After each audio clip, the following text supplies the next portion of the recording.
ਤਾਂ ਲਿਖੇਗਾ ਕਿ ਹੋਰ ਲੋੜ ਨਹੀਂ ਹੈਗੀ। ਜੇਕਰ ਸਟਾਂਪ ਘੱਟ ਨੇ ਤਾਂ ਜੁਰਮਾਨਾ 5 ਰੁਪਏ 5 ਗੁਣਾ ਜਾਂ 10 ਗੁਣਾ ਔਰ ਸਟੈਂਪ ਡਿਊਟੀ ਤਾਂ ਫਾਈਨ ਵੀ ਕੀਤਾ ਜਾ ਸਕਦਾ ਹੈ 10 times of the registration fee. ਤੇ ਜਿਹੜੇ ਸਟਾਂਪ ਨੇ ਉਹ ਤਾਂ ਲੱਗਣਗੇ ਤੇ ਫਾਈਨ ਵੀ ਕੀਤਾ ਜਾ ਸਕਦਾ ਨਾਲ। ਜੇਕਰ ਸੈਕਸ਼ਨ 13 ਦੇ 14 ਦੇ ਤਹਿਤ ਇੰਪਾਊਂਡ ਹੋਇਆ ਕੋਈ ਡਾਕੂਮੈਂਟ ਤਾਂ ਸਾਰਾ ਜੁਰਮਾਨਾ ਮਾਫ ਕੀਤਾ ਜਾ ਸਕਦਾ ਹੈ ਸੈਕਸ਼ਨ 13 14 ਦੇ ਤਹਿਤ।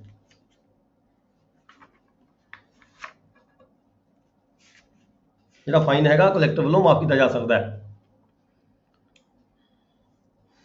ਜਦੋਂ ਡੀਸੀ ਵੱਲੋਂ ਸਾਰੀ ਕਾਰਵਾਈ ਹੋ ਗਈ ਇੰਪਾਊਂਡ ਦੇ ਸੰਬੰਧ ਵਿੱਚ ਡਿਟਰਮਨ ਹੋ ਗਿਆ ਵੀ ਕਿੰਨੀ ਸਟੈਂਪ ਡਿਊਟੀ ਲੱਗਣੀ ਹੈ ਨਹੀਂ ਲੱਗਣੀ, ਫਾਈਨ ਲਗਾਇਆ ਜਾਂ ਨਹੀਂ ਲਗਾਇਆ, ਪੈਨਲਟੀ ਲਗਾਈ ਹੈ ਜਾਂ ਨਹੀਂ ਲਗਾਈ, ਇਹ ਸਾਰੀ ਕਾਰਵਾਈ ਹੋਣ ਤੋਂ ਬਾਅਦ ਡੀਸੀ ਕਾਰਵਾਈ ਤੋਂ ਬਾਅਦ ਕੀ ਹੈ ਸੰਬੰਧਿਤ ਅਫਸਰ ਨੂੰ ਜਿਹੜਾ ਵਾਪਸ ਭੇਜ ਦੇਗਾ ਵਸੀਕਾ ਜਾਂ ਕੋਈ ਡਾਕੂਮੈਂਟ ਹੈਗਾ ਜਿਹੜਾ ਅੰਡਰ ਸੈਕਸ਼ਨ 38 ਡੀਸੀ ਕੋਲ ਆਇਆ ਸੀਗਾ ਉਹ ਵਾਪਸ ਭੇਜਿਆ ਜਾਏਗਾ ਕੰਸਰਨਡ ਆਫਿਸਰ ਨੂੰ।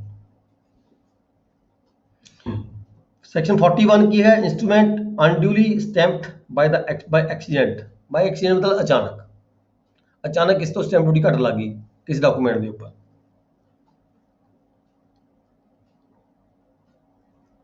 And the collector satisfied that the omission to duly stamp such instrument has been occasioned by the accident, mistake or urgent necessity, he may instead of proceeding under section 33 or 40 receive such amount and proceed the next hearing। ਉਹ ਜਿਹੜੀ ਵੀ stamp duty ਕੋਈ ਘੱਟ ਲੱਗੀ ਵੀ ਹੈ, ਅਚਾਨਕ ਲੱਗੀ ਹੈ, ਬੇਸਮਝੀ 'ਚ ਲੱਗੀ ਹੈ, ਗੁੱਡ ਫੇਥ ਦੇ ਵਿੱਚ ਲੱਗੀ ਹੈ ਤਾਂ ਉਹਨੂੰ ਫਾਈਨ ਕਰਨ ਦੀ ਬਜਾਏ ਪੈਨਲਟੀ ਲਗਾਉਣ ਦੀ ਬਜਾਏ ਉਹਨੇ ਜਿਹੜੇ ਸਟੈਂਪ ਹੈਗੇ ਉਹ ਤੋਂ ਲਵਾ ਕੇ ਜਿਹੜਾ ਡਾਕੂਮੈਂਟ ਹੈਗਾ ਪੂਰਾ ਕਰ ਲਿਆ ਜਾਵੇਗਾ।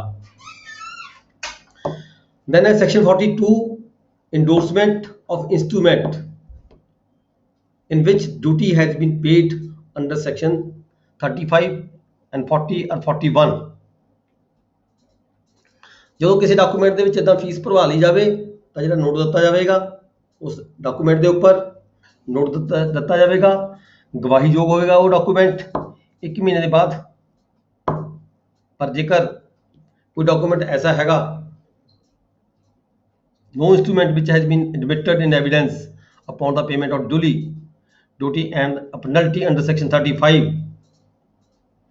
ਫਿਰ ਜਿਹੜਾ ਡਾਕੂਮੈਂਟ ਹੈਗਾ 1 ਮਹੀਨੇ ਬਾਅਦ ਹੀ ਪਾਰਟੀ ਨੂੰ ਦਿੱਤਾ ਜਾਵੇਗਾ। 1 ਮਹੀਨੇ ਦੇ ਸਮੇਂ ਬਾਅਦ ਪੂਰਾ ਹੋਣ ਤੋਂ ਬਾਅਦ ਪਾਰਟੀ ਨੂੰ ਦਿੱਤਾ ਜਾਵੇਗਾ। ਨੈਕਸਟ ਹੈ section 43 prosecution for offence against stamp law. Stamp law ਦੇ ਵਿੱਚ ਸਟੈਂਪ ਡਿਊਟੀ ਪੂਰੀ ਕਰਨ ਦੇ ਨਾਲ ਪ੍ਰੋਸੀਕਿਊਸ਼ਨ ਦੀ ਪ੍ਰੋਵੀਜ਼ਨ ਦਿੱਤੀ ਗਈ ਹੈ। ਮਤਲਬ ਜੇ ਕੋਈ ਵਿਅਕਤੀ ਜਾਣਬੁੱਝ ਕੇ ਸਟੈਂਪ ਘੱਟ ਲਗਾਉਂਦਾ ਹੈ, ਸਰਕਾਰ ਦੇ ਨਾਲ ਫਰਾਡ ਕਰਦਾ ਹੈ, ਠੀਕ ਹੈ, ਜਿਹੜੀ ਸਟੈਂਪ ਡਿਊਟੀ ਤਾਂ ਉਹਨੇ ਭਰਨੀ ਹੀ ਬਣਦੀ ਹੈ, ਉਹਦੇ ਅਗੇਂਸਟ ਜਿਹੜੀ ਹੈਗੀ ਹੈ ਪ੍ਰੋਸੀਕਿਊਸ਼ਨ ਕ੍ਰਿਮੀਨਲ ਕਾਰਵਾਈ ਵੀ ਕੀਤੀ ਜਾ ਸਕਦੀ ਹੈ।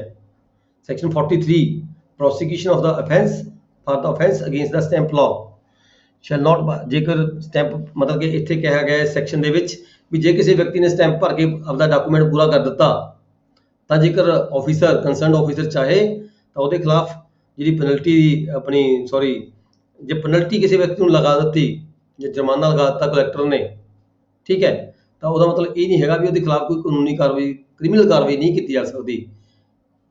ਪੈਨਲਟੀ ਦੇ ਨਾਲ ਸਟੈਂਪ ਪੂਰੇ ਕਰਾਉਣ ਦੇ ਨਾਲ ਜਿਹੜੀ ਹੈਗੀ ਹੈ ਕ੍ਰਿਮੀਨਲ ਕਾਰਵਾਈ ਵੀ ਕਿਸੇ ਵਿਅਕਤੀ ਦੇ ਖਿਲਾਫ ਕੀਤੀ ਜਾ ਸਕਦੀ ਹੈ ਘੱਟ ਸਟੈਂਪ ਲਗਾਉਣ ਦੇ ਇਵਜ਼ ਦੇ ਵਿੱਚ। ਪਰ ਇਹ ਕਾਰਵਾਈ ਕਦੋਂ ਕੀਤੀ ਜਾ ਸਕਦੀ ਹੈ? ਜਦੋਂ ਕਿਤੇ ਕਲੈਕਟਰ ਨੂੰ ਇਹ ਪਤਾ ਲੱਗ ਜਾਵੇ ਵੀ ਜਿਹੜੇ ਸਟਾਂਪ ਸੀ ਜਾਣਬੁੱਝ ਕੇ ਸਰਕਾਰ ਦੇ ਨਾਲ ਫਰਾਡ ਕੀਤਾ ਗਿਆ, ਧੋਖਾ ਕੀਤਾ ਗਿਆ।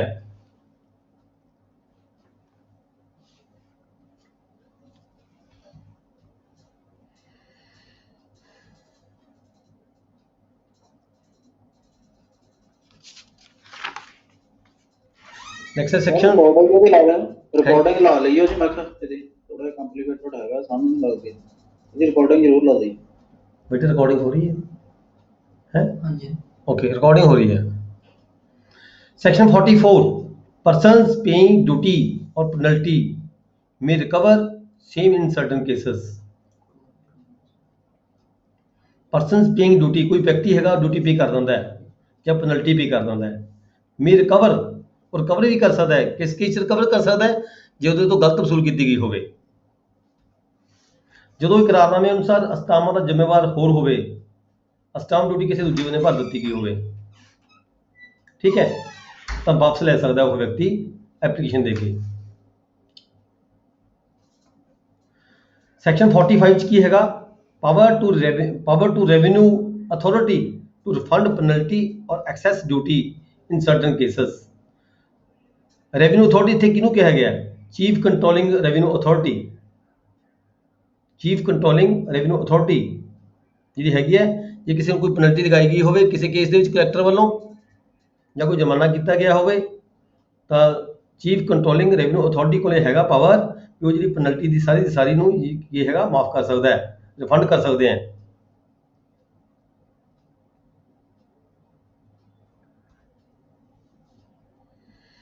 नेक्स्ट है section 46 non liability for the loss of instrument set under section 38। Section 38 ਦੇ ਵਿੱਚ ਕੀ ਸੀਗਾ, ਸੈਕਸ਼ਨ 38 ਚ ਅਸੀਂ ਪੜ੍ਹ ਕੇ ਗਿਆ ਵੀ ਕੋਈ ਡਾਕੂਮੈਂਟ ਜਦੋਂ ਕਿਸੇ ਦੇ ਸਟੈਂਪ ਡਿਊਟੀ ਘੱਟ ਲੱਗੀ ਹੋਈ ਹੋਵੇ ਤਾਂ concerned officer may be sub registrar, joint sub registrar ਜਾਂ ਕੋਈ ਹੋਰ ਅਧਿਕਾਰੀ ਜਿੱਥੇ ਡਾਕੂਮੈਂਟ ਪੇਸ਼ ਹੋਇਆ ਹੋਵੇ, ਜਦੋਂ ਲੱਗਦਾ ਵੀ ਸਟੈਂਪ ਡਿਊਟੀ ਘੱਟ ਲੱਗੀ ਵੀ ਹੈ ਤਾਂ ਉਹ ਸੈਕਸ਼ਨ 38 ਦੇ ਵਿੱਚ ਕੀ ਹੈਗਾ ਡਾਕੂਮੈਂਟ ਨੂੰ ਇੰਪਾਊਂਡ ਕਰਕੇ ਕਲੈਕਟਰ ਕੋਲ ਭੇਜ ਦਿੰਦਾ ਹੈ।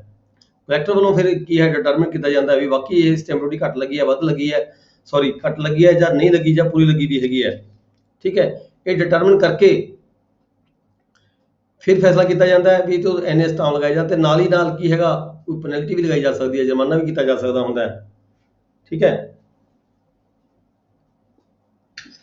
ਇਹਦੇ ਵਿੱਚ ਕੀ ਹੈਗਾ non liability for the loss of instrument.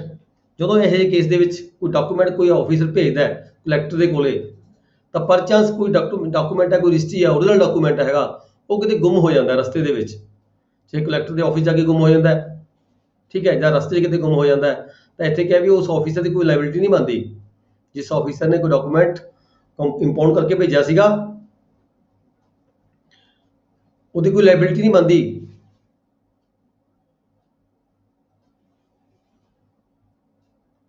Sir ਹਾਂਜੀ, ਰਜਿਸਟ੍ਰੇਸ਼ਨ ਅਫਸਰ ਜਿਹੜਾ ਹੈਗਾ ਇਹ ਇਨੀਸ਼ੀਅਲ ਸਟੇਜ ਤੇ ਨਹੀਂ ਆਪਣਾ ਡਾਕੂਮੈਂਟ ਜਿਹੜੇ ਸਟੈਂਪ ਡਿਊਟੀ ਪੂਰੀ ਕਰਵਾ ਕੇ ਜਿਹੜੇ ਕਰ ਸਕਦੇ ਜੀ, ਕਮੀ ਸਟੈਂਪ ਦੀ ਇਨੀਸ਼ੀਅਲ ਸਿੱਧਾ ਆਪਾਂ ਕਰ ਹੀ ਸਕਦੇ ਹਾਂ, ਕਰ ਸਕਦੇ ਨੇ, ਉਸ ਤਾਂ ਆਪਾਂ ਕਰ ਹੀ ਸਕਦੇ ਹਾਂ। ਜੇ ਕੋਈ ਪਾਰਟੀ ਕਹਿੰਦੇ ਨਹੀਂ ਜੀ ਮੇਰੇ ਤਾਂ ਸਟੈਂਪ ਪੂਰੇ ਨੇ ਤੁਸੀਂ ਰਜਿਸਟਰੀ ਕਰੋ, ਥੈਂਕ ਯੂ, ਠੀਕ ਹੈ, ਪਾਰਟੀ ਸਾਡੀ ਗੱਲ ਨਹੀਂ ਸੁਣਦੀ ਜਿੱਥੇ ਕਿਤੇ, ਉੱਥੇ ਪਾਰਟੀ ਉੱਥੇ ਫਿਰ ਸਾਡੇ ਕੋਲ ਪ੍ਰੋਵੀਜ਼ਨ ਹੈਗੀ ਵੀ ਲਓ ਜੀ ਅਸੀਂ ਰਜਿਸਟਰੀ ਕਰ ਦਿੱਤੀ, ਅੱਗੇ ਜਾ ਕੇ ਇੰਪਾਊਂਡ ਕਰਕੇ ਭੇਜਦੀ ਕਲੈਕਟਰ ਕੋਲੇ ਵੀ ਤੁਸੀਂ ਡਿਟਰਮਿਨ ਕਰੋ ਜੀ ਇਹਦੇ ਪਰ ਸਟੈਂਪ ਡਿਊਟੀ ਮੇਰੇ ਹਿਸਾਬ ਨਾਲ ਘੱਟ ਲੱਗੀ ਵੀ ਹੈ। ਜਦੋਂ ਰੈਵਨਿਊ ਆਫਿਸਰ ਨੂੰ ਲੱਗੇ ਵੀ ਡਿਊਟੀ ਘੱਟ ਲੱਗੀ ਵੀ ਹੈ, ਸਟੈਂਪ ਘੱਟ ਲੱਗੀ ਵੀ ਹੈ, ਪਰ ਪਾਰਟੀ ਜਿੱਦ ਕਰਦੀ ਹੈ ਵੀ ਨਹੀਂ ਮੇਰੇ ਦਾ ਸਟੈਂਪ ਪੂਰੇ ਨੇ, ਠੀਕ ਹੈ, ਥੈਂਕ ਯੂ। ਉੱਥੇ ਅਸੀਂ ਉਹਨੂੰ ਪਾਰਟੀ ਨੂੰ ਇਨਕਾਰ ਵੀ ਕਰ ਸਕਦੇ ਹਾਂ, ਰਿਫਿਊਜ਼ ਵੀ ਕਰ ਸਕਦੇ ਹਾਂ। ਅਸੀਂ ਉੱਥੇ ਰਿਫਿਊਜ਼ ਕਰਕੇ ਅਸੀਂ ਜਿਹੜੀ ਹੈਗੀ ਹੈ ਆਪਣੀ ਬਹੀ ਨੰਬਰ 2 ਦੇ ਵਿੱਚ ਬੁੱਕ ਨੰਬਰ 2 'ਚ ਐਂਟਰੀ ਪਾ ਸਕਦੇ ਹਾਂ ਵੀ ਇਹ ਰਿਫਿਊਜ਼ਲ ਹੈ। ਰਿਫਿਊਜ਼ਲ ਕਰਕੇ ਅਸੀਂ ਲਿਖ ਸਕਦੇ ਹਾਂ ਵੀ ਇਹ ਮੈਂ ਇਸ ਕਰਕੇ ਇਹਨੂੰ ਰਿਫਿਊਜ਼ ਕਰ ਰਹੇ ਹਾਂ, ਪਰ ਅਸੀਂ ਉੱਥੇ ਇੱਕ ਪ੍ਰੋਵੀਜ਼ਨ ਇਹ ਵੀ ਹੈਗੀ ਹੈ ਵੀ ਅਸੀਂ ਇਹਨੂੰ ਰਜਿਸਟਰੀ ਨੂੰ ਕਰਕੇ ਇੰਪਾਊਂਡ ਕਰਕੇ ਕਲੈਕਟਰ ਕੋਲ ਭੇਜ ਵੀ ਸਕਦੇ ਹਾਂ, ਥੈਂਕ ਯੂ। ਠੀਕ ਹੈ। ਜਦੋਂ ਇਹੋ ਜਿਹੇ ਕੇਸ ਦੇ ਵਿੱਚ ਸੈਕਸ਼ਨ 38 ਦੇ ਵਿੱਚ ਕੋਈ ਵਸੀਕਾ ਇੰਪਾਊਂਡ ਕਰਕੇ ਭੇਜਿਆ ਜਾਂਦਾ ਹੈ ਤਾਂ ਉਹਦੇ ਵਿੱਚ ਕੀ ਹੈਗਾ ਤਾਂ ਉਹਦੀ ਇੱਕ ਕਾਪੀ ਜਿਹੜੀ ਹੈਗੀ ਉਸ ਵੇਲੇ ਆਪਦੇ ਕੋਲ ਰੱਖੇਗਾ ਆਫੀਸਰ, ਤਾਂ ਉਸ ਅਸਲ ਡਾਕੂਮੈਂਟ ਜਿਹੜਾ ਹੈਗਾ ਉਹ ਭੇਜ ਦਿੱਤਾ ਜਾਵੇਗਾ ਕਲੈਕਟਰ ਨੂੰ, ਤਾਂ ਜਿਹੜੀ ਕੰਸਰਨਡ ਪਾਰਟੀ ਹੈਗੀ ਹੈ ਉਹ ਜੀ ਕਾਪੀ ਦੀ ਨਕਲ ਵੀ ਲੈ ਸਕਦੀ ਹੈ। ਨੈਕਸਟ ਹੈ section 47 power of payer to stamp bills and promissory notes received by him unstamped. ਜਦੋਂ ਕੋਈ ਪੇ ਕਰਨ ਵਾਲਾ ਵਿਅਕਤੀ ਹੈਗਾ ਜਿਹਦੇ ਕੋਲ ਪੇ ਕੀਤਾ ਜਾਂਦਾ, ਕੋਈ ਡਾਕੂਮੈਂਟ ਦਿੱਤਾ ਜਾਂਦਾ ਜਿਸ ਨੂੰ, ਜਾਂ ਪ੍ਰੋਮਾਈਜ਼ਰੀ ਨੋਟ ਹੈਗਾ ਰਿਸੀਵਡ ਬਾਈ ਹਿਮ ਅਨਸਟੈਂਪਡ, ਸਟੈਂਪ ਨਹੀਂ ਲੱਗੇ ਹੋਏ ਹੈਗੇ, ਡਾਕੂਮੈਂਟ ਪੇਸ਼ ਕਰਤਾ ਵਾਲੇ ਨੇ, ਪ੍ਰੋਮਾਈਜ਼ਰੀ ਨੋਟ ਮੰਨ ਲਓ ਪਰ ਨੋਟ ਭਰ ਕੇ ਦੇਤਾ ਵਿਅਕਤੀ ਨੇ, ਤਾਂ ਪੈਸੇ ਦੇਣ ਵਾਲਾ ਟਿਕਟ ਲਗਾ ਸਕਦਾ ਹੈ। ਮੰਨ ਲਓ ਅਸੀਂ ਪੈਸੇ ਦਿੱਤੇ ਆ, ਕਿਸੇ ਬੰਦੇ ਨੇ ਕਿਸੇ ਨੂੰ 20,000 ਰੁਪਏ ਪੇ ਕੀਤਾ, ਉਹਦੇ ਆਫਿਸ ਦੇ ਵਿੱਚ ਨੋਟ ਭਰਵਾ ਲਿਆ, ਨੋਟ ਦੇ ਉੱਪਰ ਪੈਸੇ ਨਹੀਂ ਲੱਗੇ ਹੋਏ ਹੈਗੇ, ਸਟੈਂਪ ਨਹੀਂ ਲੱਗੇ ਹੋਏ ਹੈਗੇ, ਤਾਂ ਪੈਸੇ ਦੇਣ ਵਾਲਾ ਬੰਦਾ ਵੀ ਜਿਹੜਾ ਹੈਗਾ ਉਹ ਟਿਕਟਾਂ ਲਗਾ ਸਕਦਾ ਹੈ ਅਤੇ ਪੈਸੇ ਕੱਟ ਸਕਦਾ ਉਹ ਤੋਂ ਪਾਰਟੀ ਤੋਂ ਉਹਨੇ।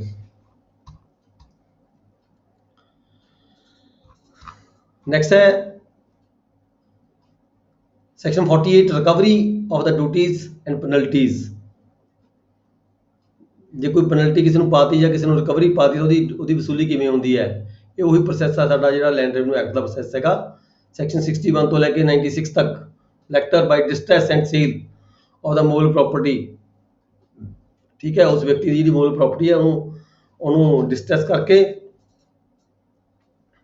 रोक के सील करके वसूली की जा सकती है।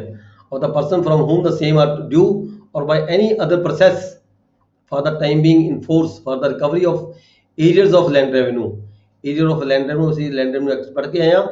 सैक्शन 61 ਤੋਂ ਲੈ ਕੇ 96 तक कोई भी तरीका अडॉप्ट किया जा सकता है ऐसी वसूली करने की खातर। नेक्स्ट ਹੈਗਾ allowances for the stamps in certain cases. Allowances ਕਿਹਨੂੰ ਹੁੰਦੇ ਨੇ? ਚੈਪਟਰ 5 ਹੈ ਅਲਾਉਂਸਸ। ਅਲਾਉਂਸਸ ਦਾ ਮਤਲਬ ਕੀ ਹੈ ਇੱਥੇ ਵੀ ਜਿਹੜੇ ਸਟੈਂਪ ਸੀਗੇ ਉਹ ਯੂਜ਼ ਨਹੀਂ ਕੀਤੇ ਗਏ ਕਿਸੇ ਵੀ ਕਾਰਨ ਤਾਂ ਉਹਦਾ ਰਿਫੰਡ ਅਸੀਂ ਲੈਣਾ ਹੈਗਾ। ਇਸ ਨੂੰ ਅਲਾਉਂਸ ਕਿਹਾ ਗਿਆ ਇੱਥੇ। ਠੀਕ ਹੈ ਜੀ, ਉਹਦਾ ਅਸੀਂ ਰਿਫੰਡ ਲੈਣਾ ਹੈ। ਸਟੈਂਪ ਸਾਡੇ ਕਿਸੇ ਵੀ ਕਾਰਨ ਜਾਂ ਖਰਾਬ ਹੋ ਗਏ, ਠੀਕ ਹੈ, ਜਾਂ ਕੋਈ ਰਜਿਸਟਰੀ ਕਰਾਉਣ ਵਾਲਾ ਬੰਦਾ ਮੁੱਕਰ ਗਿਆ, ਪਾਰਟੀਆਂ ਦਾ ਸੌਦਾ ਮੁੱਕਰ ਗਿਆ, ਸਟੈਂਪ ਤੇ ਉੱਪਰ ਲਿਖਣਾ ਕੁਝ ਹੋਰ ਸੀ, ਗਲਤੀ ਨਾਲ ਲਿਖਿਆ ਗਿਆ, ਕੁਝ ਹੋਰ ਲਿਖਿਆ ਗਿਆ, ਠੀਕ ਹੈ, ਇਸੇ ਕਿਸੇ ਕਾਰਨ ਜਿਹੜੇ ਸਟੈਂਪ ਨੇ ਸਾਰੇ ਬੇਕਾਰ ਹੋ ਗਏ ਤਾਂ ਅਸੀਂ ਜਦੋਂ ਉਹਦਾ ਵਾਪਸ ਲੈਣਾ ਹੈ, ਉਹਦਾ ਰਿਫੰਡ ਲੈਣਾ ਹੈ, ਉਹਨੂੰ ਅਲਾਉਂਸ ਕਿਹਾ ਗਿਆ ਇੱਥੇ ਸਾਡੇ ਲਾ ਦੇ ਵਿੱਚ। ਠੀਕ ਹੈ, ਸੈਕਸ਼ਨ 49 ਡੀਲ ਕਰਦਾ ਹੈ ਇਸ ਗੱਲ ਨੂੰ। ਜੇ ਕੋਈ ਲਿਖਣ ਦੀ ਗਲਤੀ ਹੋ ਗਈ ਹੋਵੇ ਜਾਂ ਅੱਧਾ ਜਾਂ ਪੂਰਾ ਲਿਖਿਆ ਜਾਵੇ ਪਰੰਤੂ ਦਸਤਖਤ ਨਾ ਹੋਣ ਧਿਰਾਂ ਦੇ, ਜਾਂ ਫਿਰ सबसेक्शन 1 है सैक्शन 49 ਦਾ नॉट एक्सेप्टेड, तहसीलदार कोई पेश किया गया उन्हें एक्सेप्ट ना किया हो, रजिस्ट्री गलत लिख के कोई लै गया हो, ठीक है। The stamp on such bill exchange signed by or on behalf of the drawer which has not been accepted, accept ना किया गया किसी ऑफिसर वालों, ਜਾਂ ਫਿਰ ਡਾਕੂਮੈਂਟ ਤੇ ਜੇ ਸਾਈਨ ਨਾ ਹੋਏ ਹੋਣ, ਬਿਨਾਂ ਦਸਤਖਤ ਹੋਣ, ਜਾਂ ਫਿਰ ਇੱਕ ਪਾਰਟੀ ਦੇ ਦਸਤਖਤ ਹੋ ਗਏ ਹੋਣ, ਦੂਜੀ ਪਾਰਟੀ ਨੇ ਦਸਤਖਤ ਨਾ ਕੀਤੇ ਹੋਣ, ਠੀਕ ਹੈ, ਤਾਂ ਵੀ ਡਾਕੂਮੈਂਟ ਜਿਹੜਾ ਅਧੂਰਾ ਰਹਿ ਗਿਆ। ਜਾਂ ਫਿਰ ਕਿਤੇ ਕੋਈ ਹੋਰ ਗਲਤੀ ਹੋ ਗਈ ਹੋਵੇ ਜਿਸ ਕਰਕੇ ਜਿਹੜੀਆਂ ਪਾਰਟੀਆਂ ਕਹਿੰਦੇ ਵੀ ਨਹੀਂ ਇਸ ਟਾਈਮ ਵਾਪਸ ਕਰਕੇ ਦੁਬਾਰਾ ਨਵਾਂ ਲਿਖੋ ਸਾਰਾ, ਤਾਂ ਇਹ ਜਿਹੇ ਕੇਸ ਦਾ ਇਹਨਾਂ ਕੇਸਾਂ ਦੇ ਵਿੱਚ ਦ ਸਟੈਂਪ ਯੂਜ਼ਡ ਡੀ ਹੈਗਾ, ਕਲੌਜ਼ ਡੀ ਦੇ ਵਿੱਚ the stamp used for an instrument executed by any party thereto which has been afterwards found to be absolutely void in the law। कोई डॉक्यूमेंट लिखा गया, ठीक है, पर कानून की नज़र जो डॉक्यूमेंट है बिल्कुल void हैगा, वो किसी वो जो डॉक्यूमेंट कोई पार्टियां आपस मुकरदियां ने किते भी चेंज नहीं किया जा सकता। ऐसे डॉक्यूमेंट ਨੂੰ मतलब कि ਰੱਖਣ ਦੀ ਬਜਾਏ ਉਹਦੇ ਜਿਹੜੇ ਸਟੈਂਪ ਹੈਗਾ ਪਾਰਟੀਆਂ ਤੇਰਾ ਵਾਪਸ ਲੈਣਾ ਚਾਹੁੰਦੀਆਂ ਨੇ, ਠੀਕ ਹੈ। ਜਾਂ ਫਿਰ ਕੀ ਹੈਗਾ ਕੋਈ ਗਲਤੀ ਹੋ ਗਈ ਅਸਟਾਮਾਂ ਦੇ ਵਿੱਚ ਲਿਖਣ ਵੇਲੇ, ਕੋਈ 에ਰਰ ਹੋ ਗਈ, ਕੋਈ ਮਿਸਟੇਕ ਹੋ ਗਈ, ਜਿਹਦੇ ਕਾਰਨ ਜਿਹੜਾ ਡਾਕੂਮੈਂਟ ਹੈਗਾ ਤੁਹਾਡਾ ਉਹ ਰਜਿਸਟਰੀ ਹੈ ਜਾਂ ਕੋਈ ਇਕਰਾਰਨਾਮਾ ਕੋਈ ਵੀ ਲਿਖਿਆ ਹੋਇਆ ਤੁਸੀਂ ਉਹ ਅਨਫਿਟ ਹੋ ਗਿਆ, ਤੇਰਾ ਕਹਿੰਦੇ ਵੀ ਨਹੀਂ ਹੁਣ ਅਸੀਂ ਤੇ ਜਿਹੜਾ ਸਟੈਂਪ ਹੈਗਾ ਇਹਨੂੰ ਵਾਪਸ ਕਰੋ, ਜੋ ਵੀ ਸਰਕਾਰ ਦੀ ਖਰਚਾ ਹੈਗਾ ਉਹ ਵਾਪਸ ਕਰੋ, ਇਸ ਤੇ ਉਹ ਪੇ ਕਰਕੇ ਤੇ ਦੁਬਾਰਾ ਲਿਖੋ ਨਵੇਂ ਸਿਰੇ ਤੋਂ। ਜਾਂ ਫਿਰ ਕੋਈ ਅਸਟਾਮ ਲੈ ਗਿਆ ਸੀ ਕਿਸੇ ਪਾਰਟੀਆਂ ਵੱਲੋਂ, ਉਹ ਪਾਰਟੀ ਦੀ ਡੈਥ ਹੋ ਜਾਂਦੀ ਹੈ,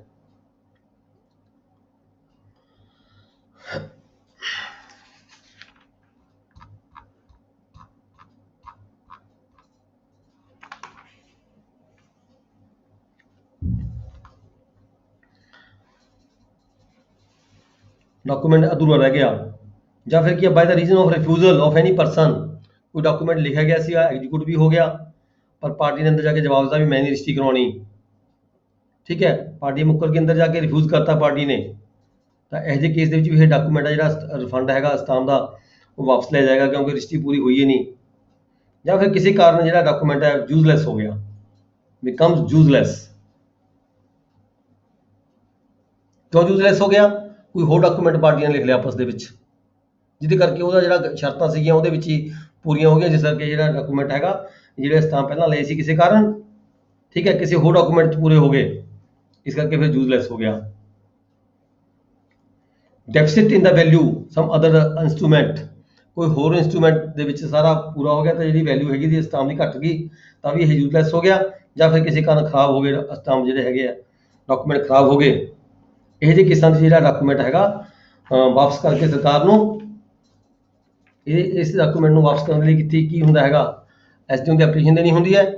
ਐਪਲੀਕੇਸ਼ਨ ਦੇ ਜਦੋਂ ਐਸਡੀਐਮ ਦਿੱਤੀ ਜਾਂਦੀ ਹੈ ਤਾਂ ਫਿਰ ਜਿਹੜੇ ਉਹ ਅਰਜੀ ਹੁੰਦੀ ਹੈ ਪਾਰਟੀ ਦੀ, ਪਾਰਟੀ ਦਾ ਸਟਾਂਪ ਆਪਦੇ ਨਾਲ ਲਗਾ ਕੇ ਐਸਡੀਐਮ ਦੀ ਅਰਜੀ ਦਿੰਦੀ ਹੈ ਤਾਂ ਕੰਸਰਨਡ ਸਬ ਰਜਿਸਟਰਾਰ ਦੇ ਕੋਲੇ ਹੋਏ ਜਿਹੜੀ ਐਪਲੀਕੇਸ਼ਨ ਹੈ ਵਿਦ ਸਟੈਂਪ ਆ ਜਾਂਦੀ ਹੈ ਵੀ ਕੀ ਤੁਸੀਂ ਜਿਹੜਾ ਇਹ ਜਿਹੜੇ ਸਟੈਂਪ ਹੈਗੇ ਆ ਉਹਦੇ ਦੇ ਬਾਰੇ 'ਚ ਕੀ ਕਹਿਣਾ ਚਾਹੁੰਦੇ ਹੋ। ਫਿਰ ਰਜਿਸਟਰੀ ਕਰਕੇ ਦੀ ਰਿਪੋਰਟ ਹੁੰਦੀ ਹੈ ਵੀ ਹਾਂ ਬਾਕੀ ਇਹ ਜਿਹੜੇ ਸਟੈਂਪ ਹੈਗੇ ਯੂਜ਼ ਨਹੀਂ ਕੀਤੇ ਗਏ, ਠੀਕ ਹੈ। ਤਾਂ ਫਿਰ ਜਿਹੜਾ ਹੈਗਾ ਉਹਦੇ 'ਚ ਅੰਡਰ ਰੂਲਸ ਅੰਡਰ ਸੈਕਸ਼ਨ 50 ਦੀ ਕੁਝ ਕੰਡੀਸ਼ਨ ਹੈਗੀਆਂ ਵੀ ਇੱਦਾਂ ਦੀ ਜਿਹੜੇ ਐਪਲੀਕੇਸ਼ਨ ਤੇ ਹੈਗੀਆਂ ਕਦੋਂ ਦੇਣੀਆਂ ਬਣਦੀਆਂ ਨੇ, ਕਿੰਨਾ ਸਮਾਂ, ਕਿਹੜੇ ਡਾਕੂਮੈਂਟ ਨੂੰ ਕਿਹੜੇ ਸਟਾਮ ਦੇ ਰਿਫੰਡ ਲੈਣੇ ਨੇ, ਉਹਦੇ ਲਈ ਕਿੰਨਾ ਸਮਾਂ ਨਿਰਧਾਰਿਤ ਕੀਤਾ ਗਿਆ ਹੈ ਗਵਰਨਮੈਂਟ ਵੱਲੋਂ। ਉਸ ਸਮੇਂ ਦੇ ਅੰਦਰ ਜੇ ਕੋਈ ਅਰਜ਼ੀ ਦਿੱਤੀ ਜਾਂਦੀ ਹੈ, ਠੀਕ ਹੈ, ਤਾਂ ਜਿਹੜੇ ਡਾਕੂਮੈਂਟ, ਤਾਂ ਜਿਹੜੇ ਰਿਫੰਡ ਦੀ ਜਿਹੜੀ ਅਮਾਊਂਟ ਹੈਗੀ ਹੈ, ਉਹ ਰਿਫੰਡ ਕਰਨ ਦਾ ਕੀ ਪ੍ਰੋਸੈਸ ਹੈ, ਕਿਵੇਂ ਰਿਫੰਡ ਕੀਤਾ ਜਾਂਦਾ ਹੈ, ਇਹ ਸੈਕਸ਼ਨ 50 ਡੀਲ ਕਰਦਾ ਹੈਗਾ। ਸੈਕਸ਼ਨ 50 ਦੇ ਵਿੱਚ ਕੀ ਹੈ, ਲਿਮਿਟੇਸ਼ਨ ਦਿੱਤੀ ਗਈ ਹੈ ਐਪਲੀਕੇਸ਼ਨ ਜਿਹੜੀ ਹੈਗੀ ਹੈ, ਤਾਂ ਐਪਲੀਕੇਸ਼ਨ ਫੋਲੋਇੰਗ ਪੀਰੀਅਡ ਦੱਸੇ ਗਏ ਨੇ in the case of mention in class D5 ਕੀ ਹੈ, ਜਿੱਥੇ ਰਿਫਿਊਜ਼ਲ ਕਰਦੇ ਪਾਰਟੀ, ਇੱਕ ਪਾਰਟੀ ਰਿਫਿਊਜ਼ ਕਰਨਾ ਮੈਂ ਰਜਿਸਟਰੀ ਨਹੀਂ ਕਰਾਣੀ। ਅਜਿਹੇ ਕੇਸਾਂ ਦੇ ਵਿੱਚ ਕੀ ਹੈਗਾ, 2 ਮਹੀਨੇ ਦੇ ਅੰਦਰ ਜਦੋਂ ਪਾਰਟੀ ਨੇ ਰਿਫਿਊਜ਼ ਕਰਤਾ ਤਾਂ 2 ਮਹੀਨੇ ਦੇ ਅੰਦਰ ਜਿਹੜੇ ਸਟੈਂਪ ਹੈਗੇ ਆ ਵਾਪਸ ਕਰਾਉਣ ਦੇ ਲਈ ਅਰਜ਼ੀ ਦੇਣੀ ਪੈਂਦੀ ਹੈ SDM ਦੇ, ਠੀਕ ਹੈ। ਜਿੱਥੇ ਕਿਤੇ ਜਦੋਂ ਦੋਨੋਂ ਧਿਰਾਂ ਨੇ ਦਸਤਖਤ ਨਾ ਕੀਤੇ ਹੋਣ, ਡਾਕੂਮੈਂਟ ਲਿਖਿਆ ਗਿਆ, 50 ਦਾ 2 ਪਾਰਟ ਹੈ, ਡਾਕੂਮੈਂਟ ਲਿਖਿਆ ਗਿਆ ਪਰ ਦੋਹੇ ਧਿਰਾਂ ਨੇ ਸਾਈਨ ਨਹੀਂ ਕੀਤੇ, ਤਾਂ ਜਿਹੜਾ ਸਮਾਂ ਹੈਗਾ ਉਹ 6 ਮਹੀਨੇ ਦਾ ਸਮਾਂ ਹੈਗਾ। 6 ਮਹੀਨੇ ਦੇ ਅੰਦਰ ਅਰਜ਼ੀ ਦਿੱਤੀ ਜਾ ਸਕਦੀ ਹੈ ਰਿਫੰਡ ਲੈਣ ਦੀ ਖਾਤਰ। ਨੈਕਸਟ ਹੈ ਸਬ ਸੈਕਸ਼ਨ 3, ਜੇਕਰ ਇੱਕ ਧਿਰ ਨੇ ਦਸਤਖਤ ਕਰ ਦਿੱਤੇ ਹੋਣ ਪਰੰਤੂ ਤਰੀਕ ਨਾ ਪਾਈ ਗਈ ਹੋਵੇ, ਠੀਕ ਹੈ। ਜੇ ਤਰੀਕ ਪਾ ਦਿੱਤੀ ਗਈ ਹੋਵੇ ਤਾਂ ਫਿਰ ਤਰੀਕ ਤੋਂ 6 ਮਹੀਨੇ ਅੰਦਰ ਜਿਹੜੇ ਹੈਗੇ ਸਟੈਂਪ ਲੈਣ ਦੇ ਲਈ, ਰਿਫੰਡ ਲੈਣ ਦੇ ਲਈ ਅਰਜ਼ੀ ਦਿੱਤੀ ਜਾ ਸਕਦੀ ਹੈ।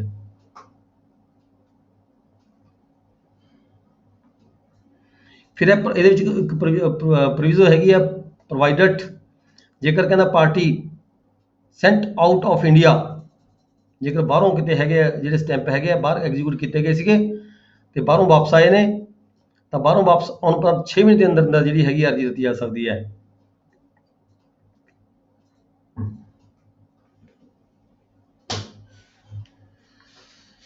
ਨੈਕਸਟ ਹੈ the application may be made within 6 months after the date of execution of substitution registry। ਜੇ ਕੋਈ ਹੋਰ ਜਿਹੜੀ ਰਜਿਸਟਰੀ ਲਿਖ ਦਿੱਤੀ ਗਈ ਉਹਦੇ ਇਵਜ਼ ਦੇ ਵਿੱਚ ਉਹੀ ਜਿਹੜੀ ਪ੍ਰਾਪਰਟੀ ਸੀਗੀ ਉਹਦੇ ਪ੍ਰਾਪਰਟੀ ਦੇ ਸੰਬੰਧ ਵਿੱਚ ਹੀ ਕੋਈ ਹੋਰ ਰਜਿਸਟਰੀ ਕਰਾ ਲਈ ਪਾਰਟੀਆਂ ਨੇ, ਤਾਂ ਰਜਿਸਟਰੀ ਹੋਣ ਤੋਂ ਬਾਅਦ 6 ਮਹੀਨੇ ਦੇ ਅੰਦਰ ਜਿਹੜੀ ਅਰਜ਼ੀ ਦਿੱਤੀ ਜਾ ਸਕਦੀ ਹੈ ਰਿਫੰਡ ਲੈਣ ਦੀ ਖਾਤਰ।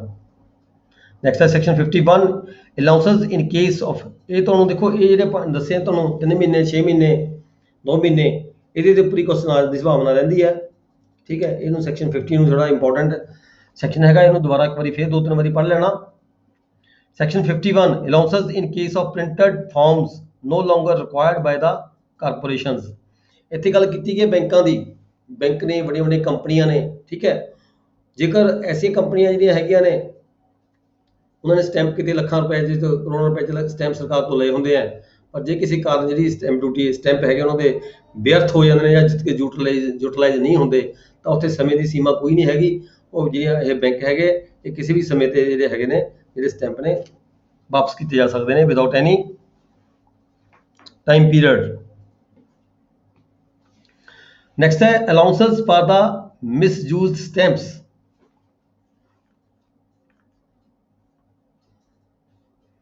ਜੇ ਕੋਈ ਸਟੈਂਪ ਹੈ ਗਲਤੀ ਨਾਲ ਵੱਡਾ ਲੱਗ ਗਿਆ, ਲੱਗਣਾ ਸੀ ਘੱਟ ਅਮਾਊਂਟ ਦਾ, ਠੀਕ ਹੈ, ਜੇ ਵੱਡਾ ਸਟੈਂਪ ਗਲਤੀ ਨਾਲ ਲੱਗ ਗਿਆ ਤਾਂ ਜਿਹੜਾ ਹੈਗਾ ਉਹਦਾ ਵੀ ਰਿਫੰਡ ਲਿਆ ਜਾ ਸਕਦਾ ਹੈ। Stamp of greater value than was necessary or has inadvertently used any stamp for the instrument not chargeable with any duty. ਕਿਤੇ ਲੱਗਣਾ ਤਾਂ ਸਟੈਂਪ ਸੀ 5000 ਰੁਪਏ ਦਾ, ਲਗਾਤਾ ਸਟੈਂਪ 20000 ਰੁਪਏ ਦਾ, ਠੀਕ ਹੈ, ਉੱਥੇ ਵੀ ਜਿਹੜਾ ਹੈਗਾ ਸਟੈਂਪ ਜਿਹੜਾ ਹੈਗਾ ਰਿਫੰਡ ਲਿਆ ਜਾ ਸਕਦਾ ਹੈ। The collector may on the application made within 6 months, 6 ਮਹੀਨੇ ਦੇ ਅੰਦਰ ਜੇ ਕੋਈ ਅਰਜ਼ੀ ਦੇਵੇਗਾ ਕਲੈਕਟਰ ਕੋਲੇ after the date of the instrument, or if it is not dated within 6 months of the execution, ये डेट नहीं पाई भी पर एग्जीक्यूशन डॉक्यूमेंट हो गया, एग्जीक्यूशन तो 6 महीने ਦੇ ਅੰਦਰ ਜਿਹੜਾ ਹੈਗਾ ਅਰਜ਼ੀ ਦਿੱਤੀ ਜਾ ਸਕਦੀ ਹੈ। cancel and allow as spoiled the stamp so misused, ਜਿੰਨਾ ਪਾਰਟ ਉਸ ਸਟੈਂਪ ਦਾ ਮਿਸਯੂਜ਼ ਹੋਇਆ, ਠੀਕ ਹੈ, ਜਿੰਨਾ ਪਾਰਟ ਉਸ ਸਟੈਂਪ ਦਾ ਮਿਸਯੂਜ਼ ਹੋਇਆ, ਸਟੈਂਪ ਲੱਗਣਾ ਸੀ 20000 ਰੁਪਏ ਦਾ, ਸਟੈਂਪ ਲੱਗ ਗਿਆ ਸਟੈਂਪ ਲੱਗਣਾ ਸੀ 5000 ਰੁਪਏ ਦਾ, ਸਟੈਂਪ ਲੱਗ ਗਿਆ 20000 ਰੁਪਏ ਦਾ, 15000 ਰੁਪਏ ਦਾ ਜਿਹੜਾ ਸਟੈਂਪ ਹੈਗਾ ਉਸ ਨੂੰ ਕੈਂਸਲ ਕੀਤਾ ਜਾ ਸਕਦਾ ਹੈ। ਕੈਂਸਲ ਕਰਕੇ ਜਿਹੜੀ ਕੰਸਰਨਡ ਪਾਰਟੀ ਹੈਗੀ ਹੈ ਉਸ ਨੂੰ ਰਿਫੰਡ ਦਿੱਤਾ ਜਾ ਸਕਦਾ ਹੈ।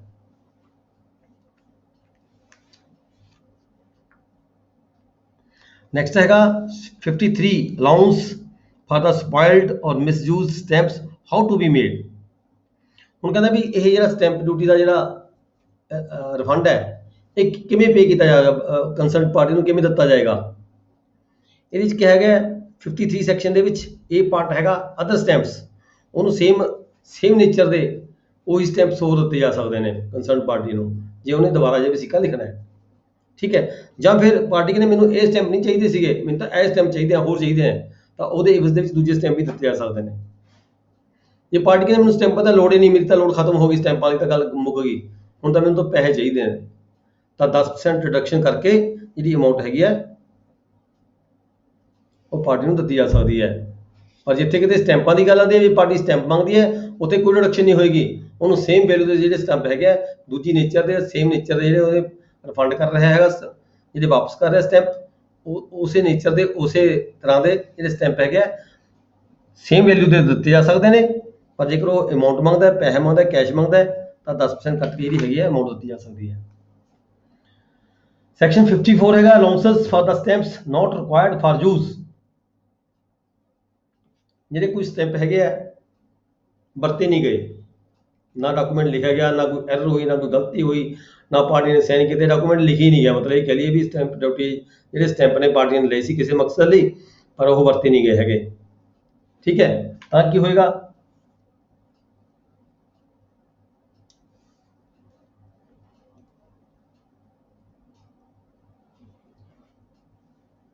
allowances for the stamps not required for use which have not been spoiled or rendered unfit or useless for the purpose intended, the collector shall repay to such person the value of such stamp or stamp in money deducting 10 ਪੈਸਾ। ਉਹੀ ਹੈਗਾ ਵੀ 10% ਕੱਟ ਕੇ ਜਿਹੜੀ payment ਹੈਗੀ ਆ ਉਹਨੂੰ ਵਾਪਸ ਕੀਤੀ ਜਾ ਸਕਦੀ ਹੈ। ਪਰ ਇਹ ਵੀ ਨਾਲ ਇਹ ਹੋਣਾ ਚਾਹੀਦਾ ਹੈਗਾ, ਸੈਟੀਸਫਾਈ ਹੋਣਾ ਚਾਹੀਦਾ ਵੀ ਇਹਨੇ ਜਿਹੜੇ ਪਰਚੇਜ ਕੀਤੇ ਸੀ ਬੋਨਾਫਾਈਡ ਇੰਟੈਂਸ਼ਨ ਨਾਲ ਪਰਚੇਜ ਕੀਤੇ ਸੀਗੇ, ਕਿਸੇ ਹੋਰ ਮਕਸਦ ਨਾਲ ਪਰਚੇਜ ਨਹੀਂ ਕੀਤੇ, ਠੀਕ ਹੈ। ਇਹ ਇਸ ਗੱਲ ਦੀ ਤਸੱਲੀ ਕਰ ਲਈ ਜਾਏਗੀ and that he has paid the full price, ਵੀ ਇਹਨਾਂ ਸਟੈਂਪਾਂ ਦੀ ਫੁੱਲ ਪ੍ਰਾਈਸ ਵੀ ਇਸ ਵਿਅਕਤੀ ਵੱਲੋਂ ਜਿਹੜੇ ਸਟੈਂਪ ਵੈਂਡਰ ਨੂੰ ਪੇ ਕਰ ਦਿੱਤੀ ਗਈ ਹੈ, ਠੀਕ ਹੈ। ਸਟੈਂਪ ਜਿਹੜਾ ਸਟੈਂਪ ਵੈਂਡਰ ਹੈ ਉਹਦੀ ਰਿਪੋਰਟ ਲਈ ਜਾਂਦੀ ਹੈ that they were so purchased within the period of 6 months,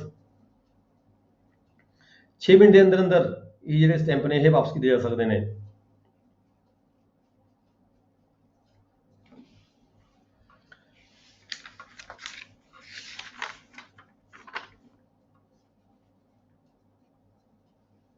next ਹੈ ਚੈਪਟਰ 6 ਦੇ ਵਿੱਚ ਕੀ ਹੈ, ਰੈਫਰੈਂਸ ਐਂਡ ਰਿਵੀਜ਼ਨ। ਇਹ ਦੋ ਤਿੰਨ ਜਿਹੜੇ ਸੈਕਸ਼ਨ ਇਹ ਰੈਲੀਵੈਂਟ ਨਹੀਂ ਹੈਗੇ। Section 56 control and statement of case to chief controlling revenue authority, the power exercisable by the collector under chapter 4 and 5। ਜਦੋਂ ਕੋਈ ਕਲੈਕਟਰ ਵੱਲੋਂ ਪਾਵਰਾਂ ਯੂਜ਼ ਕੀਤੀਆਂ ਜਾਂਦੀਆਂ ਨੇ ਕਾਹਦੇ ਲਈ, ਪੈਨਲਟੀ ਲਗਾਉਣ ਦੇ ਲਈ, ਜੁਰਮਾਨਾ ਲਗਾਉਣ ਲਈ, ਡਿਟਰਮਿਨ ਕਰਨ ਦੇ ਲਈ, ਤਾਂ ਸਾਰਾ ਜਿਹੜਾ ਅਥਾਰਟੀ ਹੈਗੀ ਹੈ ਉਹ ਚੀਫ ਕੰਟਰੋਲਿੰਗ ਅਥਾਰਟੀ ਦੇ ਅੰਡਰ ਕੰਮ ਕਰਨਗੇ, ਜਿਨ ਕੇ ਆਪਣੇ director land record.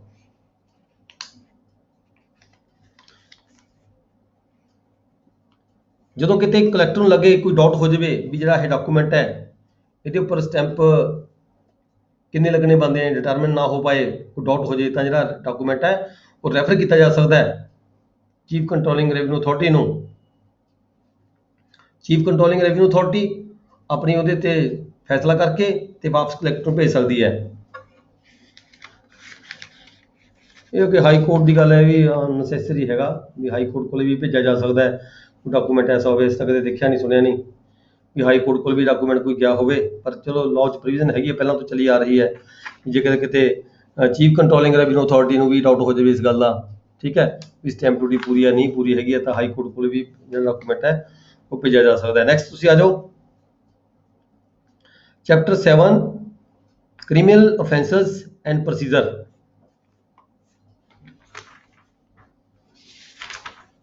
criminal offences and procedure, penalty for executing etc instrument not duly stamped। ਜਦੋਂ ਕੋਈ ਵਿਅਕਤੀ ਕੋਈ ਇੰਸਟਰੂਮੈਂਟ ਐਗਜ਼ੀਕਿਊਟ ਕਰਦਾ ਹੈ ਉਹਦੇ ਉੱਪਰ ਸਟੈਂਪ ਡਿਊਟੀ ਪੂਰੀ ਨਹੀਂ ਲਗਾਉਂਦਾ, ਠੀਕ ਹੈ, ਤਾਂ ਉਸ ਨੂੰ ਕੀ ਹੈਗਾ ਇਹਦੇ ਵਿੱਚ ਪੈਨਲਟੀ, ਕ੍ਰਿਮੀਨਲ ਪੈਨਲਟੀ ਵੀ ਲਗਾਈ ਜਾ ਸਕਦੀ ਹੈ। ਸਟੈਂਪ ਡਿਊਟੀ ਤਾਂ ਪੂਰੀ ਕਰਾਈ ਜਾ ਸਕਦੀ ਹੈ ਪਰ ਕ੍ਰਿਮੀਨਲ ਪੈਨਲਟੀ ਵੀ ਲਗਾਈ ਜਾ ਸਕਦੀ ਹੈ। ਅਫੈਂਸ ਹੈਗਾ ਇਹ, ਇਸ ਨੂੰ ਕ੍ਰਿਮੀਨਲ ਆਫੈਂਸ ਕਿਹਾ ਗਿਆ, ਉਹਦੇ ਉਹਨੂੰ 500 ਰੁਪਏ ਤੱਕ ਦਾ ਜੁਰਮਾਨਾ ਵੀ ਕੀਤਾ ਜਾ ਸਕਦਾ ਹੈ। ਪਨਿਸ਼ੇਬਲ विद फाइन विच में एक्सटेंड टू 500 रुपीज़। जो कोई व्यक्ति कोई इंस्ट्रूमेंट साइन करता है, एग्जीक्यूट करता है, साइन करता है, ठीक है, ਜਿਹੜਾ ਇੰਸਟਰੂਮੈਂਟ ਚਾਰਜੇਬਲ ਹੋਵੇ ਸਟੈਂਪ ਡਿਊਟੀ ਦੇ ਲਈ, ਪਰ ਡਿਊਟੀ ਸਟੈਂਪ ਡਿਊਟੀ ਪੂਰੀ ਨਾ ਲਗਾਈ ਗਈ ਹੋਵੇ, ਤਾਂ ਉਸ ਨੂੰ ਜਿਹੜਾ ਹੈ ਕੰਸਰਨਡ ਅਥਾਰਟੀ ਹੈਗੀ ਆ ਉਸ ਨੂੰ 500 ਰੁਪਏ ਤੱਕ ਦਾ ਕ੍ਰਿਮੀਨਲ ਕੇਸ ਦੇ ਵਿੱਚ ਜਿਵੇਂ ਜੁਰਮਾਨਾ ਹੁੰਦਾ, ਕ੍ਰਿਮੀਨਲ ਫਾਈਨ ਵੀ ਕੀਤਾ ਜਾ ਸਕਦਾ 500 ਰੁਪਏ ਤੱਕ ਦਾ।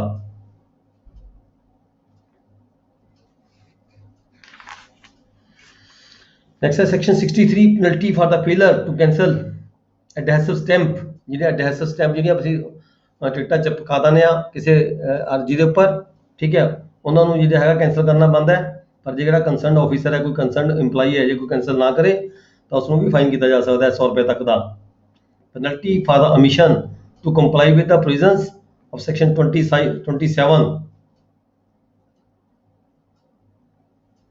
ਕੋਈ ਵੀ ਡਾਕੂਮੈਂਟ ਜਦੋਂ ਕੋਈ ਲਿਖਿਆ ਜਾਂਦਾ ਉਹਦੇ ਉੱਪਰ ਸਟਾਮਾਂ ਦਾ ਵੇਰਵਾ ਦਿੱਤਾ ਜਾਂਦਾ ਹੈ ਵੀ ਕਿੰਨੇ ਕਿੱਤੇ ਨੇ, ਕਿਸ ਅਮਾਊਂਟ ਦੇ ਕਿੱਤੇ ਨੇ। ਇਸ ਡਾਕੂਮੈਂਟ ਦੇ ਨਾਲ ਲੱਗੇ ਵੀ 500 ਰੁਪਏ ਦੇ ਕਿੰਨੇ ਸਟਾਮ ਨੇ, 200 ਰੁਪਏ ਦੇ ਕਿੰਨੇ ਸਟਾਮ ਨੇ, 100 ਰੁਪਏ ਦੇ ਕਿੰਨੇ ਸਟਾਮ ਨੇ, ਜਾਂ 5-5000 ਰੁਪਏ ਕਿੰਨੇ ਸਟਾਮ ਨੇ।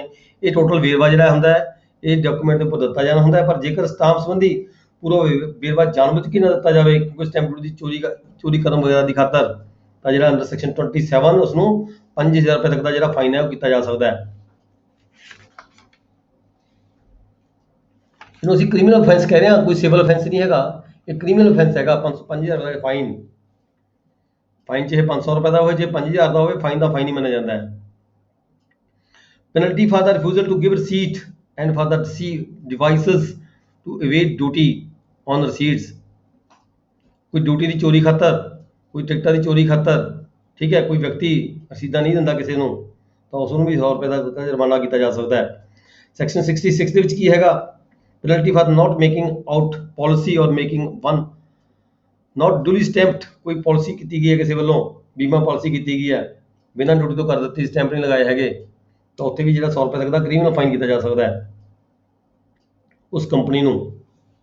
ਫਿਰ ਸੈਕਸ਼ਨ 67 'ਚ penalty for not drawing full number of the bills ਔਰ ਮੈਰੀਨ ਪਾਲਿਸੀਜ਼। ਕੋਈ ਪਾਲਿਸੀ ਹੈ, ਮੈਰੀਨ ਪਾਲਿਸੀ ਹੈ, ਠੀਕ ਹੈ, ਕੋਈ ਸ਼ਿਪ ਵਗੈਰਾ ਦੇ ਵਿੱਚ ਕੋਈ ਦਿੱਤੀ ਹੈ, ਕੋਈ ਪਾਲਿਸੀ, ਕੋਈ ਸਮਾਨ ਹੈ ਸ਼ਿਪ ਦੇ ਵਿੱਚ ਲੋਡ ਕੀਤਾ ਗਿਆ, ਉਹਦੇ ਅਗੇਂਸਟ ਕੋਈ ਪਾਲਿਸੀ ਲਈ ਹੈ ਕਿਸੇ ਵਿਅਕਤੀ ਨੇ, ਠੀਕ ਹੈ, ਉਹਦੇ ਪਰ ਕੋਈ ਸਟੈਂਪ ਡਿਊਟੀ ਪੂਰੀ ਨਹੀਂ ਲਗਾਈ ਗਈ ਹੈਗੀ, ਤਾਂ ਵੀ 1000 ਰੁਪਏ ਤੱਕ ਦਾ ਜਿਹੜਾ ਫਾਈਨ ਹੈਗਾ ਉਸ ਕੰਪਨੀ ਨੂੰ ਕੀਤਾ ਜਾ ਸਕਦਾ ਜਿਹਨੇ ਪਾਲਿਸੀ ਦਿੱਤੀ ਹੋਵੇ। 68 ਛੱਡ ਦੋ, ਕੁਝ ਨਹੀਂ ਹੈਗਾ। 69 penalty for breach of rule relating to sale of stamps. Stamp vendor ਹੁੰਦੇ ਆ, ਸਟੈਂਪ ਵੈਂਡਰ ਜਿਹਨਾਂ ਨੂੰ ਕਲੈਕਟਰ ਵੱਲੋਂ ਜਿਹੜੀ ਹੈਗੀ ਆ ਸਰਟੀਫਿਕੇਟ ਜਾਰੀ ਕੀਤੇ ਜਾਂਦੇ ਨੇ, ਲਾਇਸੈਂਸ ਜਾਰੀ ਕੀਤੇ ਜਾਂਦੇ ਨੇ ਟਿਕਟਾਂ ਵੇਚਣ ਦੀ ਖਾਤਰ, ਸਟਾਂਪ ਵੇਚਣ ਦੀ ਖਾਤਰ, ਠੀਕ ਹੈ। ਜੇ ਕੋਈ ਆਪਦੇ ਉਸ ਨੂੰ ਬ੍ਰੀਚ ਕਰਦਾ ਹੈਗਾ, ਕੋਈ ਕਾਨੂੰਨ ਦੇ ਗੈਰ ਕਾਨੂੰਨੀ ਕੰਮ ਕਰਦਾ, ਕੋਈ ਟਿਕਟਾਂ ਅੱਗੇ ਪਿੱਛੇ ਕਰਦਾ, ਕੋਈ ਵਿਚਕਾਰ ਮਤਲਬ ਕਿ ਜਿਹੜੇ ਸਟੈਂਪ ਨੇ ਕੋਈ ਬੈਕ ਡੇਟ ਦੀ ਸੇਲ ਕਰਦਾ ਹੈ, ਠੀਕ ਹੈ, ਆਪਦੇ ਰਜਿਸਟਰ ਦੇ ਵਿੱਚ ਕੋਈ ਹੇਰਾਫੇਰੀ ਕਰਦਾ ਹੈ। ਜਿਹੜੇ ਸਟੈਂਪ ਰਜਿਸਟਰ ਹੁੰਦੇ ਨੇ ਜਿੱਥੇ ਡਾਕੂਮੈਂਟ ਰਾਈਟਰ ਸਟੈਂਪ ਵੇਚਦੇ ਨੇ, ਸਟੈਂਪ ਵੈਂਡਰ ਸਟੈਂਪ ਵੇਚਦੇ ਨੇ, ਉਹ ਜਿਹੜੇ ਸਟੈਂਪ ਰਜਿਸਟਰ ਹੁੰਦੇ ਆ ਉਹ ਕੰਸਰਨਡ ਰੈਵਨਿਊ ਆਫਿਸਰ ਜਿਹਦੇ ਅਧਿਕਾਰ ਖੇਤਰ ਦੇ ਵਿੱਚ ਉਹ ਜਿਹੜਾ ਆਪਣਾ ਸਟੈਂਪ ਵੈਂਡਰ ਕੰਮ ਕਰ ਰਿਹਾ ਹੁੰਦਾ, ਉਹਦੇ ਵੱਲੋਂ ਹਰ ਮਹੀਨੇ ਚੈੱਕ ਕੀਤੇ ਜਾਂਦੇ ਆ, ਚੈੱਕ ਕਰਕੇ ਫਿਰ ਉਹਦੇ ਆਪਣੇ ਸਾਈਨ ਸਟੈਂਪ ਕੀਤੀ ਜਾਂਦੀ ਹੈ, ਠੀਕ ਹੈ। ਪਰ ਜੇ ਕਿਤੇ ਕੋਈ ਵਿਅਕਤੀ ਇੱਦਾਂ ਦਾ ਹੈਗਾ, ਸਟੈਂਪ ਵੈਂਡਰ ਹੈਗਾ, ਕੋਈ ਗਲਤ ਮਤਲਬ ਕਿ ਇਲੀਗਲ ਕੰਮ ਕਰ ਰਿਹਾ ਹੋਵੇ, ਅਨਆਥੋਰਾਈਜ਼ ਸੇਲ ਕਰ ਰਿਹਾ ਹੋਵੇ ਸਟੈਂਪਾਂ ਦੀ, ਠੀਕ ਹੈ, ਤਾਂ ਉਹਨੂੰ 6 ਮਹੀਨੇ ਤੱਕ ਦੀ ਕੈਦ ਕੀਤੀ ਜਾ ਸਕਦੀ ਹੈ। ਇਹ ਸੈਕਸ਼ਨ 69 ਦੇ ਵਿੱਚ ਫਾਈਨ ਵੀ ਕੀਤਾ ਜਾ ਸਕਦਾ ਹੈ। Institution and conduct of prosecution, ਪਰ ਇੱਥੇ ਨਾਲ ਹੀ ਕਿਹਾ ਸੈਕਸ਼ਨ 70 ਦੇ ਵਿੱਚ ਜਦੋਂ ਕਿਸੇ ਐਸੇ ਵਿਅਕਤੀ ਦੇ ਖਿਲਾਫ ਕੋਈ ਕਾਰਵਾਈ ਕਰਨੀ ਜਾਣੀ ਹੈ, ਕੀਤੀ ਜਾਣੀ ਬਣਦੀ ਹੈ, ਕੋਈ ਰੈਵਨਿਊ ਆਫਿਸਰ ਜਾਂ ਕੋਈ ਹੋਰ ਅਧਿਕਾਰੀ ਜਦੋਂ ਕੋਈ ਪ੍ਰੋਸੀਕਿਊਸ਼ਨ ਸਟਾਰਟ ਕਰਦਾ ਹੈ ਤਾਂ ਉਸ ਤੋਂ ਪਹਿਲਾਂ ਜਿਹੜੀ ਕਲੈਕਟਰ ਦੀ ਜਿਹੜੀ ਪਰਮਿਸ਼ਨ ਹੈ ਉਹ ਲਿੱਤੀ ਜਾਣੀ ਬਣਦੀ ਹੈ। ਪਰ ਨਾਲ ਹੀ ਚੀਫ ਕੰਟਰੋਲਿੰਗ ਰੈਵਨਿਊ ਅਥਾਰਟੀ ਨੂੰ ਪਾਵਰ ਦਿੱਤੀ ਗਈ ਹੈ, ਉਹ ਇੱਦਾਂ ਦੀ ਜਿਹੜੀ ਪ੍ਰੋਸੀਕਿਊਸ਼ਨ ਕੋਈ ਕਿਸੇ ਖਿਲਾਫ ਕੀਤੀ ਜਾ ਰਹੀ ਹੈ ਤਾਂ ਉਸ ਨੂੰ ਸਟੇ ਵੀ ਕੀਤਾ ਜਾ ਸਕਦਾ ਹੈ। ਜਦੋਂ ਇੱਦਾਂ ਦੀ ਕੋਈ ਪ੍ਰੋਸੀਕਿਊਸ਼ਨ ਚੱਲਣੀ ਹੈ ਕਿਸੇ ਸਟੈਂਪ ਵੈਂਡਰ ਦੇ ਖਿਲਾਫ, ਤਾਂ ਉਹ ਘੱਟੋ ਘੱਟ ਜਿਹੜਾ ਮੈਜਿਸਟਰੇਟ ਹੋਏਗਾ, ਸੈਕੰਡ ਕਲਾਸ ਦਾ ਮੈਜਿਸਟਰੇਟ ਹੋਏਗਾ, ਉਹ ਉਸ ਤੋਂ ਘੱਟ ਦਰਜੇ ਦਾ ਜਿਹੜਾ ਮੈਜਿਸਟਰੇਟ ਹੈ ਉਹ ਐਸੀ ਕੇਸ ਨੂੰ ਇੰਟਰਟੇਨ ਨਹੀਂ ਕਰ ਸਕਦਾ। ਪਲੇਸ ਆਫ ਟ੍ਰਾਇਲ ਕਿੱਥੇ ਹੋਏਗਾ, ਵਿਚ ਸੱਚ instrument is found as well, ਜਿੱਥੇ ਵੀ ਉਹ ਜਿਹੜਾ ਡਿਸਟ੍ਰਿਕਟ ਹੈਗਾ ਜਿੱਥੇ ਉਹ ਜਿਹੜਾ ਡਾਕੂਮੈਂਟ ਹੈ ਪਤਾ ਲੱਗ ਜਾਏ ਵੀ ਘੱਟ ਡਿਊਟੀ ਲੱਗੀ ਵੀ ਹੈ, ਉੱਥੇ ਜਿਹੜਾ ਕੇਸ ਚਲਾਇਆ ਜਾ ਸਕਦਾ ਹੈ।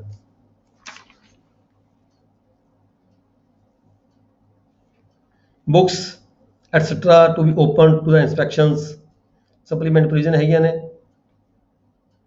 ਉਹ ਕਹਿੰਦਾ ਵੀ ਜਿਹੜੇ ਡਾਕੂਮੈਂਟ ਤੁਹਾਡੇ ਕੋਲ ਹੁੰਦੇ ਨੇ ਉਹ ਓਪਨ ਹੁੰਦੇ ਨੇ, ਰਜਿਸਟਰਸ ਹੁੰਦੇ ਨੇ, ਬੁੱਕਸ ਹੁੰਦੀਆਂ, ਰਿਕਾਰਡਸ ਹੁੰਦੀਆਂ ਨੇ, ਪੇਪਰਸ ਹੁੰਦੇ ਨੇ, ਡਾਕੂਮੈਂਟਸ ਹੁੰਦੇ ਨੇ, ਉਹਨੂੰ ਕੋਈ ਵੀ ਵਿਅਕਤੀ ਇੰਸਪੈਕਟ ਕਰ ਸਕਦਾ ਹੈ ਸਰਕਾਰੀ ਫੀਸ ਅਦਾ ਕਰਕੇ।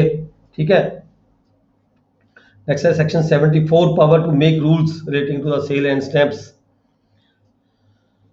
ਕੋਈ ਸਟੈਂਪ ਸੇਲ ਕਰਨੀਆਂ ਨੇ, ਸਟਾਂਪ ਸੇਲ ਕਰਨੇ ਨੇ, ਸਰਕਾਰ ਨੇ ਖਜ਼ਾਨੇ ਤੋਂ ਸੇਲ ਕੀਤੇ ਜਾਂਦੇ ਨੇ। ਸਬ ਖਜ਼ਾਨਾ ਹੁੰਦਾ ਹੈ, ਵੱਡਾ ਖਜ਼ਾਨਾ ਹੁੰਦਾ ਹੈ, ਮੇਨ ਖਜ਼ਾਨਾ ਡਿਸਟ੍ਰਿਕਟ ਲੈਵਲ ਤੇ ਹੁੰਦਾ, ਛੋਟੇ ਖਜ਼ਾਨੇ ਜਿਹੜੇ ਹੁੰਦੇ ਨੇ ਤਹਿਸੀਲ ਲੈਵਲ ਤੇ ਹੁੰਦੇ ਨੇ। ਕਿਵੇਂ ਕਿਵੇਂ ਇਹ ਜਿਹੜੇ ਸਟੈਂਪ ਨੇ ਵੇਚੇ ਜਾਂਦੇ ਨੇ, ਕਿਹਨੂੰ ਕਿਹਨੂੰ ਕਿੰਨੇ ਕਿੰਨੇ ਸਟੈਂਪ ਵੇਚਣ ਦੀ ਡਿਊਟੀ ਪਾਵਰ ਹੁੰਦੀ ਹੈ। ਠੀਕ ਹੈ।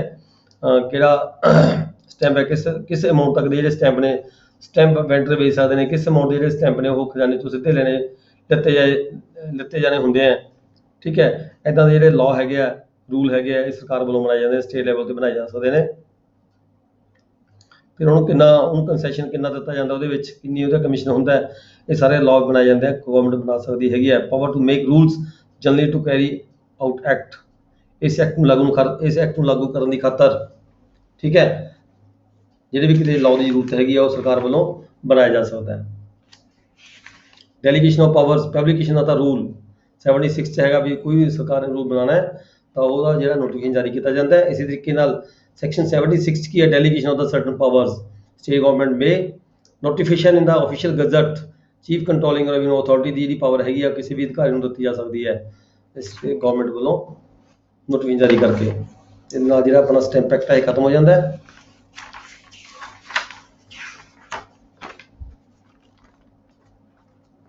ਜਦ ਤੱਕ ਜਿਹੜੇ ਤੁਹਾਡੇ ਕੁਐਸਚਨ ਇਹ ਸਟੈਂਪ ਐਕਟ ਤੋਂ ਆਉਂਦੇ ਆ ਜੀ, ਤੇ ਰਜਿਸਟ੍ਰੇਸ਼ਨ ਐਕਟ ਤੋਂ ਵੀ ਆਉਂਦੇ ਨੇ। ਜੇ ਤੁਸੀਂ ਕਹੋਗੇ ਤਾਂ ਮੈਂ ਤੁਹਾਨੂੰ ਜਿਹੜਾ ਰਜਿਸਟ੍ਰੇਸ਼ਨ ਮੈਨੂਅਲ ਹੈ ਉਹ ਵੀ ਪੜ੍ਹਾ ਦਾਂਗਾ, ਇੱਕ ਦਿਨ ਲੈਕਚਰ ਕਰਾ ਦਾਂਗਾ ਉਹਦੇ ਉੱਤੇ। ਕਿੰਨਾ ਟਾਈਮ ਹੋਇਆ ਜੀ? ਘੰਟਾ ਹੋ ਗਿਆ, ਸਵਾ ਘੰਟਾ ਹੋ ਗਿਆ ਨਾ। ਠੀਕ ਹੈ। ਅੱਜ ਦਾ ਜਿਹੜਾ ਲੈਕਚਰ ਹੈ ਇੱਥੇ ਖਤਮ ਕਰਾਂਗੇ। ਇਸ ਤੋਂ ਪਹਿਲਾਂ ਕਿਸੇ ਦਾ ਕੋਈ ਕੁਐਸਚਨ ਹੈਗਾ ਕਰ ਸਕਦਾ ਹੈ ਜੀ। ਸਰ ਇੱਕ ਦੱਸੋ, ਜਿਹੜਾ 47 ਦੇ ਥਰੂ ਕਰਨਾ ਆਪਣੇ ਇੰਪਾਊਂਡ ਕਿੰਨੇ ਸਾਲ ਤੱਕ ਕਰ ਸਕਦੇ ਆ? ਸਬ ਰਜਿਸਟਰਾਰ ਜਾਂ ਜਿਹੜੀ ਵੀ ਕੰਪੀਟੈਂਟ ਅਥਾਰਟੀ ਆ ਉਹ ਕਿਸੇ ਵੀ ਡਾਕੂਮੈਂਟ ਨੂੰ ਇਹਦੇ ਵਿੱਚ ਜਿਹੜਾ ਸਮਾਂ ਹੈਗਾ, ਇਹਦੇ ਵਿੱਚ ਸਮਾਂ ਹੈਗਾ 3 ਸਾਲ ਦਾ। 3 ਸਾਲ ਜੀ? 3 ਈਅਰ ਹੈਗਾ। 3 ਈਅਰ ਤੋਂ ਬਾਅਦ ਅਸੀਂ ਕਿਸੇ ਕੇਸ ਨੂੰ 47 ਦੇ ਵਿੱਚ ਇੰਟਰਟੇਨ ਨਹੀਂ ਕਰ ਸਕਦੇ। ਜਿੱਦਾਂ ਹੁਣ ਤੁਸੀਂ ਦੱਸਿਆ ਵੀ ਸਟੈਂਪ ਰੂਲ ਜਿਹੜੀ ਆ ਪੰਜਾਬ ਸਰਕਾਰ ਬਣਾਉਗੀ, ਤੇ ਜਿਹੜਾ ਸਾਡਾ ਮੇਨ ਅਧਿਕਾਰੀ ਆ ਉਹ DLR ਹੈ, ਤੇ ਜਿਹੜੇ ਇਹਦੇ ਰੂਲ ਸਟੈਂਪ ਰੂਲਸ ਜਾਰੀ ਕਰੂਗਾ DLR ਕਰੂ ਜਾਂ FCR ਕਰੂ? State government. ਸਟੇਟ ਗਵਰਨਮੈਂਟ ਕਰੂਗੀ। ਗਵਰਨਮੈਂਟ, ਸਟੇਟ ਗਵਰਨਮੈਂਟ ਨੂੰ, ਸਟੇਟ ਗਵਰਨਮੈਂਟ ਜਿਹੜੀ ਹੈਗੀ ਸਾਡੀ ਫਾਈਨੈਂਸ਼ੀਅਲ ਕਮਿਸ਼ਨਰ ਰੈਵਨਿਊ ਹੈਗੇ ਆ, ਸਟੇਟ ਗਵਰਨਮੈਂਟ ਵੱਲੋਂ। ਜਿਸ ਵੇਲੇ ਜੀ ਸਰ, ਜਿਸ ਵੇਲੇ ਇੰਪਾਊਂਡ ਹੋ ਕੇ ਡਾਕੂਮੈਂਟ ਜਾਂਦਾ, ਜਿਸ ਵੇਲੇ ਉਹਨੇ ਸੁਣਨਾ ਆ ਇਸ ਇੰਪਾਊਂਡਡ ਡਾਕੂਮੈਂਟ ਨੂੰ ਕੋਈ ਆਰਡਰ ਕਰਨੇ ਆ ਘੱਟ ਵੱਧ ਸਟਾਂਪ ਦੇ, ਤਾਂ ਉਹ ਬਤੌਰ ਕਲੈਕਟਰ ਸੁਣੂਗਾ, ਰਜਿਸਟਰਾਰ ਨਹੀਂ ਸੁਣੂਗਾ? ਨਹੀਂ, ਬਤੌਰ ਕਲੈਕਟਰ। ਠੀਕ ਹੈ ਸਰ, ਥੈਂਕ ਯੂ। ਬਤੌਰ ਕਲੈਕਟਰ। Thank you sir. ਹਾਂ, ਸਿਰਫ ਨਹੀਂ ਹੈ ਸਰ ਅੰਡਰ ਸੈਕਸ਼ਨ 78 ਤੱਕ। ਦੁਬਾਰਾ ਬੋਲੋ, ਕੀ ਕਹਿ ਰਹੇ ਹੋ? ਸਟੈਂਪ ਐਕਟ ਸਿਰਫ ਨਹੀਂ ਹੈ ਸਰ 78 ਸੈਕਸ਼ਨ? ਹਾਂ ਨਹੀਂ ਹੈ, ਸਟੈਂਪ ਐਕਟ ਨਹੀਂ ਹੈ। ठीक है जी, class is over. Thank you very much.